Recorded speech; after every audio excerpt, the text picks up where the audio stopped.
Is about the recovery of the lost axe head. No?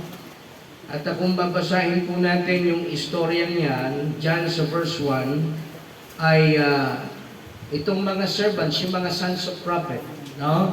Nakasama po ni Prophet Elijah, ay nagsabi sa kanya na masdan ang ating kinalalagyan ay patag, kapatagan, no? Baga, hindi bukol-bukol, hindi burol-burol, baga patag yung lupain. Kaya dyan sa verse 2, ay nagsabi sila, no, sa propeta ng Diyos, sa man of God na si Elijah, sabi sa verse 2, "Let us go, we pray thee, unto Jordan, and take thence every man a beam, and let us make us a place there where we may dwell." And he answered, "Go ye."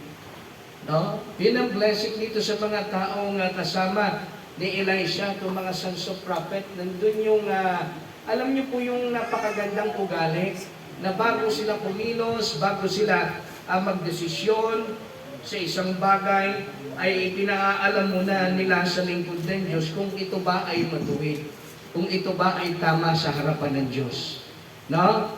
Kasi ang pinakikita po dito sa verse 2, ay yung tinatawag na submission, amen? Na hindi po natin dapat pinapangunahan yung man of God. No? At dyan, sabi dyan sa verse 3, no, nakakasunod po tayo. Sabi ng verse 3, "And one said, be content." No, ito yung isa sa mga servant na nagsabi, "Be content, I pray thee, and go with thy servants." And he answered, "I will go." Napakatipid sumagot dito ni Prophet Elijah. Kung mapapansin po natin, amen? And in verse 4, sabi diyan, "So he went with them, and when they came to Jordan, they what? They cut down wood." Sila namutol po ng mga puno, sapagkat ang layunin nila ay magtayo sa kapatagan ng kanilang gagawing tirahan. Amen? Ng kanilang gagawing bahay, a place where they dwell. No? At dyan sa verse 5, habang sila ay nagpuputol ng mga puno, tingnan po natin na nangyari sa verse 5, nakakasunod po tayo, sabi dyan, "But as one was felling a beam, what? The axe head fell into the water." No, and he cried. Tingnan niyo po yung attitude itong servant. "And he cried and said, Alas, Master, for it was borrowed." Mga kapatid, kung mapapansin po natin itong talatang ito, napakaganda po ng mensahe ng Panginoon dito. No? Sa ipinakitang attitude nitong servant, makita niyo po yung kanyang pag-aalala, yung kanyang tawag dito, yung kanyang concern doon sa nawala, doon sa nahulog na axe head sa tubig. No? At kanyang sinabi, "Masdan, guro, ito'y tanging hiniram ko lamang." No? Sa madaling salita, ito'y hindi sa akin. Ito'y hiram ko lamang. Amen? Hello, are you still with me? Nandun yung kanyang concern, nandun yung kanyang pag-aalala, nandun na nababagabag siya kasi hindi sa kanya yung bagay na yun, wala eh. Amen? Alam niyo ba mga kapatid na sa buhay natin ito, ganun din. Maraming bagay sa buhay natin ito na hiram lamang natin sa Diyos. Amen? Na dapat ay pinahahalagahan din natin. At hindi po natin isinasawalang bahala. Diba? Na makikita natin dito yung attitude ng servant, talagang nandun yung kanyang pagmamakaawa kay Prophet Elisha, natulungan siya na ma-recover yung axe head na nahulog sa tubig. Kaya nga sa verse 6, sabi niya, and the man of God said, "Where fell it?" Saan ba nahulog? Na ano sabi diyan? "And he shewed him the place, and he cut down stick and cast it in thither, and the iron one did swim." Nakita niyo po yung milagro ng Diyos sa pamamagitan ng kanyang lingkod? Aba, nung si Prophet Elisha ay pumutol ng kapirasong kahoy ng sanga ng punong kahoy at kanyang idinudod sa tubig, abay lumangoy yung ulo nung palakol, yung axle. Abay mabigat po yan mga kapatid. Sapagkat yun ay bakal, hindi po lulutang yun. Pero dahil sa milagro ng Diyos, lumutang yung axle. Na-recover yung axle. No? At yun ay dahil sa milagro ng Diyos, sa biyaya ng Diyos. Amen? At sa ating buhay mga kapatid, alam niyo po, ulitin ko sa atin, maraming bagay na tayo po'y tanging hiram lamang din sa Diyos. Na kung saan ay mahalaga na atin pong pansinin, sapagkat minsan ay nababaliwala po natin. Ano po? At anyway, the title of our message this afternoon is about the missing tool. This is about the missing tool. No? Kasi, alam niyo po, sa buhay natin ito, mga kapatid, bilang Kristiyano, minsan hindi natin napapansin na meron pong nawawala, merong kulang. Amen? Kagaya nung axe head. Diba? Nakita niyo po yung servant, makakapagputol ba siya ng puno kung wala yung mismong ulo ng palakol? Hindi niyo naman pwedeng hampasin ng kahoy sa kahoy yun. Hindi mapuputol yun. Diba? Oh. Ang mangyari, mauubos ang pasensya niya, hindi niya naputol yung kahoy. Bakit? Kasi wala yung axe head. Wala yung tool na kung saan ay pamputol doon sa kahoy. At ganun din po sa ating buhay, mga kapatid, bilang Kristiyano. So now the question in this morning, now, what is the missing tool? No? The work is great. The work is abundant. But the problem is the tool is missing. Diba? Sa ating pong paglilingkod sa Panginoon, mga kapatid, alam niyo po, ulitin ko, hindi lamang tayo basta naglilingkod sa Diyos. Diba? Dapat kompletos, rikados po tayo. Amen? Hindi pwede naglilingkod ka sa Panginoon dahil meron kang kabarkada sa church. Amen? Na ikaw ay umaattend lang ng pananambahan dahil meron kang ibang layunin, meron kang ibang intensyon. Kumbaga, sa madaling salita hindi tama ang iyong motibo, kaya ka nananambahan sa Panginoon. Mga kapatid, magkakasala po tayo. Diba? Kapag ganoon po ang ating pong paglilingkod sa Panginoon. Kaya nga po, alam niyo po, sa ating ginagawang paglilingkod sa Panginoon, dapat ay wasto po yung ating pong motibo. Lalo't higit mga kapatid, dapat nandun yung tinatawag na tool natin as a Christian habang tayo naglilingkod sa Panginoon. Ano ba yung tool? No? Unang bagay na makita po natin ngayong hapong ito is yung tinatawag na passion, mga kapatid. Now, passion. Naalala ko po yung sinabi na Acts chapter 20 verse 24. Ito po yung sinabi ni Apostle Paul, mga kapatid. No? At i-relate po natin itong verse na ito, dito po sa ating pag-aaral ngayong hapong ito, dito po sa talatang ating binasa. Acts chapter 20 verse 24. Buksan nga po natin. Acts chapter 20.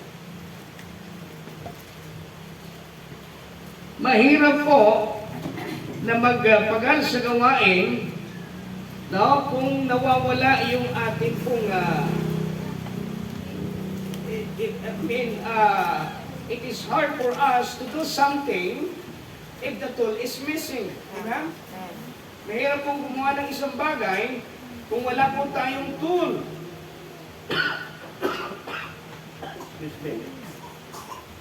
Again, Acts chapter 20, verse 24.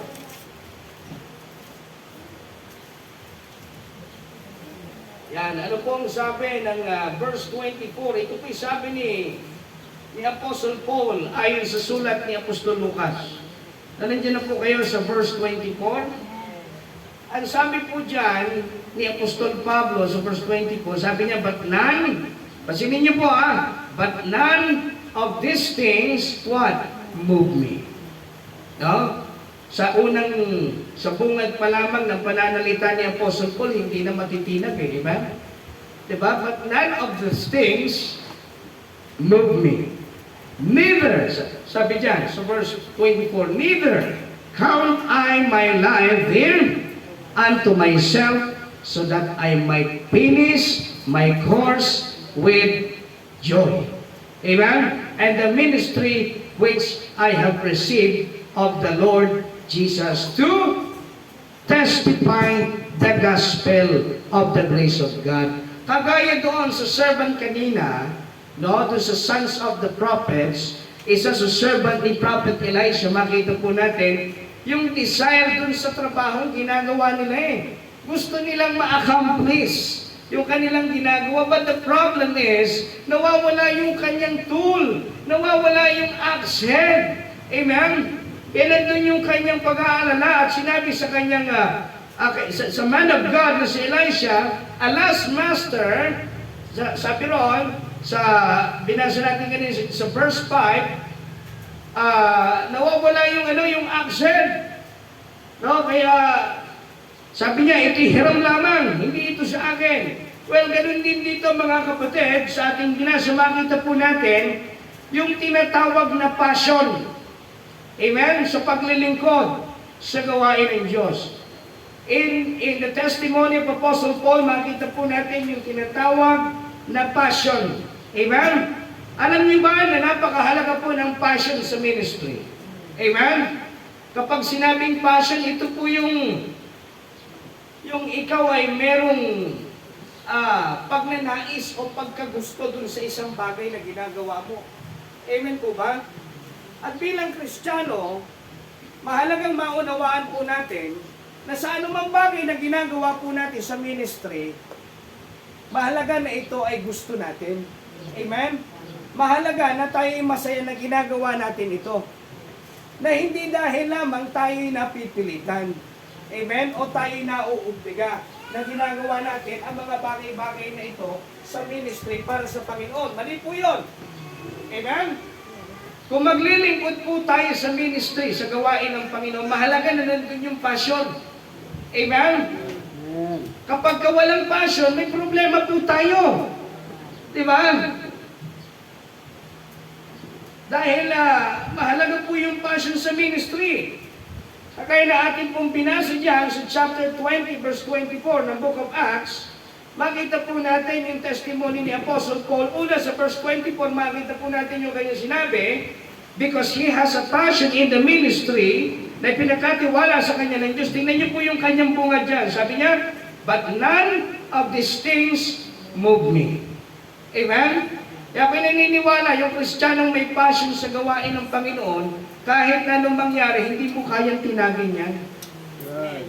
No? Kaya ngayon ang sinabi niya, but none of these things move me. Diba? Anumang bagay na kung saan darating sa ating buhay, mararanasan natin sa ministry, hindi yan ang makakapagpatinag sa atin sa gawain ng Diyos. Amen? Hindi yan ang makakapagpaatras sa atin. Hindi yan ang makakapagpa-offend sa atin. Amen? Hindi po yan yung magiging dahilan na magkukwit tayo sa ministry. Amen? Bakit? Because we have a passion in the ministry. Amen? Nag-i-enjoy tayo na naglilingkod sa Panginoon. Masaya tayo na ginagawa yung ating paglilingkod sa Panginoon. Kaya walang bagay na makakapagpatinag sa atin. Are you still with me? Kaya mahalaga yung passion. Diba? Hindi pwedeng mawala yan. Kapag nawala yan, merong tawag dito, merong kulang. Diba? Pero tinatawag na missing tool.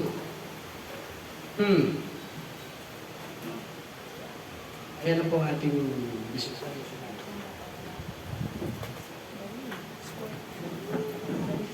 Tuloy po.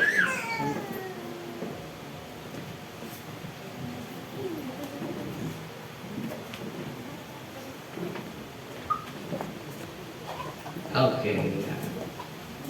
Welcome po sa Berean Bible Baptist Church dito po sa Tanasayan. May kasama pa si pastor na Koreana. No?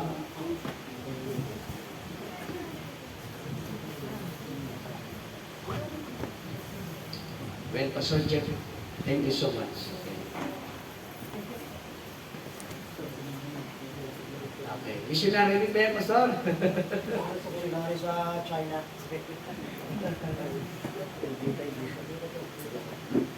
Amen. Nice meeting you, sis. Okay, so let us proceed in our study this afternoon. So again, mga kapatid, mahalaga yung passion sa ministry. Amen? At ulitin ko po, kapag tayo po merong passion sa ministry, sa ating ginagawang paglilingkod sa Panginoon, no, never po tayong matitinag. Like what Apostle Paul said, but none of these things, amen, move me. No, walang makakapag patinag sa atin. Walang makahahadlang sa atin. No, kita niyo po yung testimony ni Apostle Paul, mga kapatid. Even death, amen? Yes. No, nakaambaro yung panganib. No, naalala ko po nung sinangaral sa lugar ng Iconium na halos, di ba, iwanan siya sa labas ng syudad na halos patay na. Pero mga kapatid, sasabihin ko po sa inyo, because of his passion and the ministry, no, nandun na talagang nung siya'y makarecover sa kanyang dinanas na mga latay at gulpi sa pagkakabugbog sa kanya ng mga tao, ay talagang bumalik po siya sa Iconium at muling ipinangaral ang ebanghelyo ng ating Panginoon. Diba? Yan yung sinasabi ni Apostle Paul na, but none of these things can move me. Amen? Kaya kapag ikaw may passion, kapatid, sa ministry, wala makakapagpatinag sa iyo sa ministry. Sa gawain ng Panginoon. No matter what. Diba? Kahit ikaw ay nasa pangangailangan, dahil nandun yung passion, hindi mo ipagpapalit ang Diyos, hindi mo ipagkakalulo ang Diyos. Amen? Hindi mo ipagbibili yung iyong pananampalataya because our faith is not for sale. Amen? At yan ang mahalaga na maunawaan po natin sa hapong ito. Now, if you have a passion, you have, letter A, you have a stability. No? Walang makakapagpatinag sa iyo. No? Like what Apostle Paul did in the ministry. No? Hanggang sa huling hininga niya, hanggang sa siya pinugutan ng ulo, anong mga pahayagan lumabas sa kanyang bibig? Ano sabi niya? Sa buksan po natin para makita po natin sa 1 Timothy. 2 Timothy. 2 Timothy chapter 4 verse 7. Isipin mo, bibitayin ka na eh. Nandun pa rin yung confidence mo sa Panginoon. Yun ang blessing kapag may passion. Tayo sa gawain ng Panginoon. Nandiyan na po ba? Tayo sa chapter 4, verse 7. Ano pong sabi ni Apostle Paul dyan? Pansinin niyo po, napakaganda ng kanya sinabi dyan. Verse 6. Ano sabi ng Bible? For I am now ready to be offered. You see that? Sapagkat alam ni Pablo, sa panahong yan ay nalalapit na yung kanyang oras. Hello, sir. Diba? Oh. Again. Ano sabi dyan sa verse 6? For I am now ready to be offered, and the time of my departure is at hand. And in verse 7, nakakasunod po tayo. Ano sabi ng verse 7? I have fought a good fight. Amen? I have finished my course. I have kept the faith. You see that? Alam niyo kung walang passion si Apostle Paul, hindi niya magagawa yan eh. Hindi siya aabot sa puntong yan eh. Pero you see, mga kapatid, yung kanyang confidence, it is because of his passion sa ministry. No, nandun yung stability. Walang bagay na nakapagpatinag sa kanya. Di ba? Maliban dyan, makita po natin. Pangalawa, na makita po natin under ng number 1. No? About passion. No, maliban sa stability, nandun yung tinatawag na selflessness. Balik po tayo sa Acts chapter 20. No? Acts chapter 20 verse 20. Pero nasabi dyan, but none of these things move me, neither count I my life dear unto mine. O, nakita po natin, nandun yung selflessness, na kapag ikaw ay Kristiyano na merong passion sa ministry, diba, hindi ka magiging makasarili. Hindi ka magiging self-centered, kundi ikaw ay magiging Christ-centered. Amen? Bakit? Kasi nandun yung passion eh. Amen? Kaya mahalaga po yan. Kapag nawala yan, mga kapatid, no, hindi po magiging ganap yung ating paglilingkod sa Panginoon. Diba? Because if we have a passion, we have a stability. And if we have passion, we have also selflessness. Diba? Na ano man yung mga bagay na kung saan diba? Minsan bilang tao, para sa atin bilang laman, yung mga mahalaga para sa atin hindi natin itinuturing na ito'y mahalaga para sa atin. Diba? Yung mga pleasure. Diba? Yung kapritsyo sa katawan. Diba? Hindi po natin yan iisipin, hindi po natin yan uunahin kaysa sa Panginoon. Diba? Yun ang ibig sabihin, kung ikaw may passion sa ministry, hindi may pagpapalit ng Diyos. Amen po ba? Diba nandun yung tinatawag na selflessness? Hindi na balik, hindi ka makasama sa outing ninyong pamilya, basta makapag-church ka lang. Amen? Makasama ka lang ng soul winning. Hindi na balik, hindi ka makasama sa handaan, sa kainan. Diba? O sa mga anumang activities ng sanlibutan. Basta ikaw ay nakakatupad sa iyong gampanin bilang Kristiyano, no, sa iyong ministry. Yun yung tinatawag na selflessness. Hindi mo inuuna yung sarili mo. Diba? Kundi inuuna mo yung mga bagay na para sa Panginoon. Hello, are you still there? And that is passion, mga kapatid. Pero kung wala kang passion sa ministry, mahirap sa iyo na gawin ang bagay nito. Diba? Kaya alam niyo bakit maraming Kristiyano minsan ay pinagpapalitan Diyos sa mga bagay-bagay? Dahil una, walang passion sa ministry. Minsan hindi nila gusto yung ginagawa nila para sa Panginoon.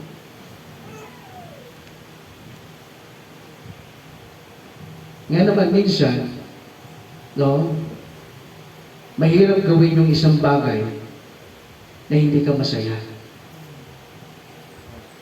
Pero may naniniwala na kung tayong lahat ay tunay na tinubos ng Panginoon, pagdating sa mga bagay ng Panginoon, pagdating sa ministry, masaya po tayo. Amen? Ginto ang bawat sandali na ating ginugugol pagdating sa gawain ng Panginoon. Hindi po natin itinuturing na kalugihan at lalo't higit hindi kabawasan sa atin. Amen? Na tayo nag-i-spend ng time sa ministry. Yun yung passion. Amen? Eh kung ikaw walang passion, okay lang sa'yo kahit hindi ka umattend ng church. Diba? Kahit hindi ka maging involved sa ministry. Bakit? Kasi wala kang passion, wala kang pakialam. Amen? Yun ang ibig sabihin eh. Pero kagaya ni Apostle Paul, hindi ka papayag kung ikaw ay ligtas at meron kang passion sa ministry. Hindi ka papayag na hindi ka involved sa ministry. Hindi ka papayag na hindi ka makakapaglingkod sa Panginoon. Amen po ba, mga kapatid? Amen. Yun ang ibig sabihin ng passion. Na minsan, because of your passion, hindi mo na itinituring na mahalaga yung sarili mo para sa iyo. Amen? Even those pleasures. Diba? Bakit? Kasi isa lang ang mahalaga sa iyo. Yung sinabi ni Apostle Paul, that I may win Christ. Yun ang goal mo sa buhay. Yun ang ultimate goal mo. Amen? E naalala niyo yung mensahe ng anniversary? He is our ultimate goal. He is our telos. Amen? No. He is our telos. He is first in the rank. Amen? Walang pwedeng umungos sa Diyos sapagkat siya yung ating superior eh. Amen? Siya yung ating chief commander. Sa madaling salita, sa atin bilang Kristiyano, ang ating main priority, walang iba kundi ang Diyos. Amen? Yes, we have a lot of priorities in life, but our main priority is God. No? Kung ikaw ay Kristiyano, kung ikaw ay tunay na nakakilala sa Panginoon. Kasi kung tunay ka nakakilala sa Panginoon, meron kang passion, hindi mo ipagpapalit ang Diyos sa kahit na ano. No? If you have passion, you have stability. You have selflessness, and of course, letter C, you have joy in the ministry. Now, balikan po natin ang chapter 20, verse 24. Sabi niya, but none of these things move me, neither count I my life here unto myself. Take note of this. So that I might finish my course with joy. And the ministry which I have received of the Lord Jesus. To testify the gospel and sabihan the gospel of the grace of God. Alam niyo po mga kapatid, buhat ng tayo po ay tinubos ng Diyos sa kasalanan. Sabi na Acts chapter 1 verse 8. No? Ano sabi ron? But ye shall receive power. After that the Holy Ghost is come upon you, and ye shall be what? Ye shall be witnesses unto me. Amen. Both in Jerusalem, in all Judea, and in Samaria, and unto the uttermost part of the earth. So meaning mga kapatid, nung tayo'y maligtas, nung tayo'y makakilala sa Panginoon, automatically, meron na tayo kagad ministry. Amen? At hindi nyo ba alam na yung ating pagiging Kristiyano, that is a ministry. Hello, you with me? Na kahit saan lupalop ng saan sinukob ka makarating. No? Makarating ka ng ibang bansa, sa Amerika, sa Japan, no? O kung sa katawagin ng Panginoon, sa probinsya, o sa ibang bahagi rito sa Cavite, no? Kahit saan ka mapadpad, no? Dala-dala mo, tangan-tangan mo yung pangalan ng ating Panginoong Jesucristo. Amen? Yung ministry as a Christian. And what is Christian? That is Christ-like. Christ-likeness. Amen? Na kung saan nandun yung na tayo bilang kinubos ng Panginoon, tayo po yung kinatawan ni Kristo. Are you with me? So meaning to say, sa ating ministry na ginagawa sa Panginoon, dapat tayo nagmi-ministeryo sa Diyos na nandun yung kagalakan. Amen? Yung joy. Hello, kung tayo tunay na may passion sa ministry, dapat may galak tayo naglilingkod sa Panginoon. Amen? Hindi yung napipilitan lamang tayo. Hello, are you still there? Diba? Ganun kahalaga yung passion eh. At kapag wala yan siya, merong problema. Kaya nga sabi natin, it is hard for us to do something if the tool is missing. Diba? At kapag wala kang passion sa ministry, may problema ka sa ministry. Amen? Hindi ka matatag. Bakit? Wala kang stability. Madali kang matitinag. Dumating si temptation, dumating yung trial sa buhay. Diba? Sinubo ka ng Panginoon dahil wala kang stability, wala. Diba? Madali kang matinag. Madali kang magkukwit sa ministry. Bakit? Kasi wala kang passion. Ganyan kahalaga ang passion. Amen? At dyan mga kapatid sa ating binasang talata sa verse 24, makita po natin sa patutuan ni Apostle Paul na sa kanyang pagkampan sa ministry, no, sa kurso na pinagkatiwala ng Panginoon sa kanya, ganoon din sa atin, sapagkat ang Diyos ay may pinagkatiwalang ministry sa atin, naroon yung kagalakan habang kanyang ginagampanan yung kanyang ministry sa Panginoon. Diba? At ganoon din po sa atin mga kapatid. No, the question today, how about you? Diba? Kamusta ang ministry mo, kapatid, sa Panginoon? Masaya ka ba na nagmi-ministeryo sa gawain ng Diyos? Nag-i-enjoy ka ba sa iyong ministry? As a choir member? As a song leader? As a song winner? As a teacher, Sunday school teacher? Masaya ka ba sa iyong ministry? Na-enjoy mo ba? Nandun ba yung joy? Hello, are you still with me? Amen. Kung wala kang passion, no? Pero sasabihin mo meron kang joy sa ministry, alam niyo tawag doon? Hypocrisy. Diba? Kasi hindi pwedeng meron kang joy pero wala kang passion sa ministry. Parang sinasabi mong ganito, ay masaya ako sa ginagawa mo, pero hindi mo naman gusto yung ginagawa mo. Amen po ba? Baga, baliktad eh. No? Iba yung lumalabas sa bibig, iba yung ginagawa. Yun ang ibig sabihin. Ganun kahalaga ang passion, mga kapatid. At yung hapong ito, isa yan sa bagay na kung saan ay mahalagang isaalang-alang po natin sa ating ginagawang paglilingkod sa gawain ng Panginoon. No? Kapag ka nawala po yung passion sa ministry, meron po tayong problema sa ministry. Amen po ba? Amen. Oh. Ano pang bagay makita po natin sa hapong ito? Una, passion. Pangalawa, compassion. Diba? Look at Matthew chapter 9 verse 36 to 38. Alam niyo, napakaganda yung binasa natin kanina sa ating text. Kinuha natin yung prinsipyo, yung ugali, yung attitude ng servant.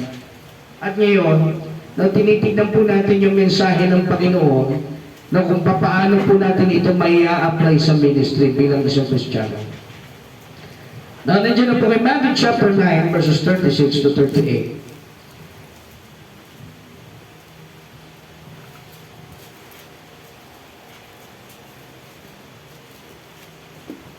Yan, Matthew chapter 9. Nakita po natin? Amen.